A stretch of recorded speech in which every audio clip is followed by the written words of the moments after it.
Encore bonjour chers abonnés. Alors aujourd'hui nous allons parler de la syllabe. Oui, vous avez très bien entendu la syllabe. La syllabe, qu'est-ce que c'est? La syllabe, à quoi ça sert? Quelle est son importance? Quel est le rôle que la syllabe joue dans notre quotidien lors des lectures et autres? Voici donc l'objectif de cette leçon, c'est de vous amener à connaître l'importance d'une syllabe et le rôle que joue la syllabe dans notre moment, dans l'écrit, à l'écrit plutôt, et dans la lecture. Ce qu'il faut savoir, il faut savoir d'abord que un mot contient plusieurs syllabes.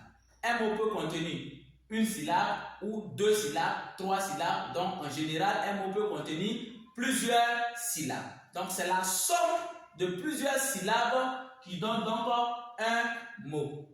C'est la somme de plusieurs syllabes qui donne un mot. Alors si on devait définir donc ce que c'est que la syllabe, on a dit que la syllabe c'est un coup de voix. Un coup de voix. Tout à l'heure je vais le faire, je vais faire cette démonstration et tu sauras pourquoi je disais que la syllabe est donc un coup de voix. Alors nous avons au tableau ici plusieurs mots que nous avons écrits. Nous avons d'abord le premier mot éléphant, chameau, excusez-moi, un éléphant, un chameau, une hirondelle, un talon, une maman, si vous voulez, une maman, la maman, un papa. Je mets les déterminants parce que ça peut aussi aider. Alors ici, voici donc ces mots que nous avons au tableau. Nous allons les découper simplement par syllabe pour vous montrer que quand je donnais la définition pour dire que le mot est constitué de plusieurs syllabes. Alors, comment reconnaître la syllabe d'abord? Il faut savoir que le mot, le premier mot qui est un éléphant est constitué de plusieurs syllabes. Alors, vous regardez ici, on a d'abord E. Et ici n'est pas une syllabe, mais c'est une lettre. Et n'est pas une syllabe, mais c'est une lettre. Les. Première syllabe.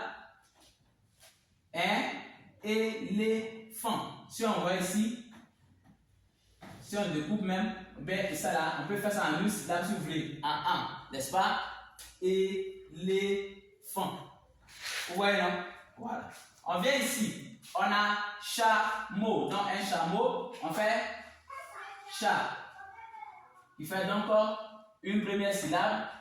Et puis mot, la deuxième syllabe. On a une hirondelle. On a I, une syllabe, rond, deuxième syllabe, et puis del, troisième syllabe. Un talon, on a ta, une syllabe, long, deuxième syllabe.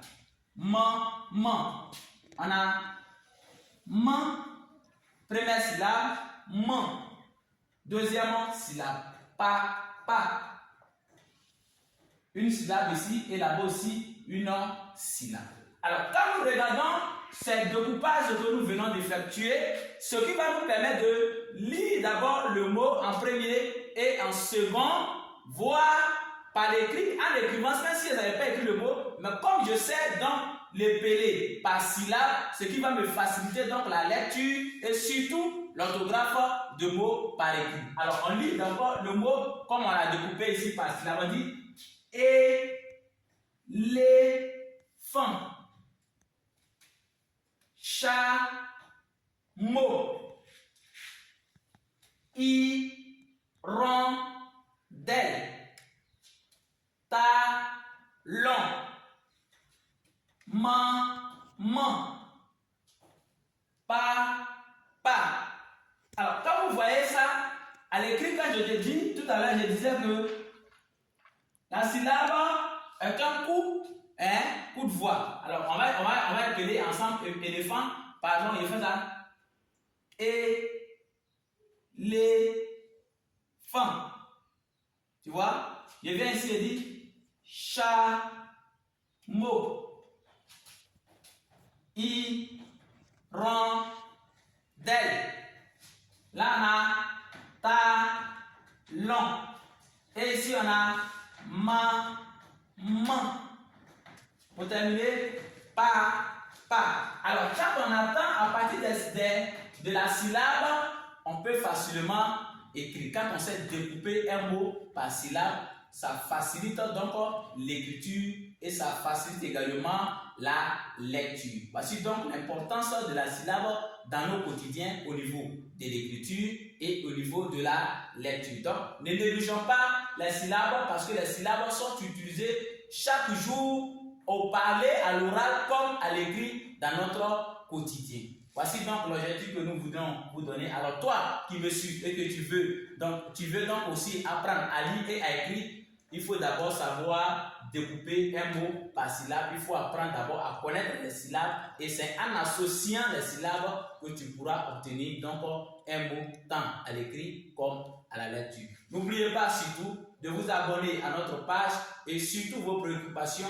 Nous serons très heureux de les accueillir et de vous répondre avec beaucoup de plaisir. Merci et à très bientôt.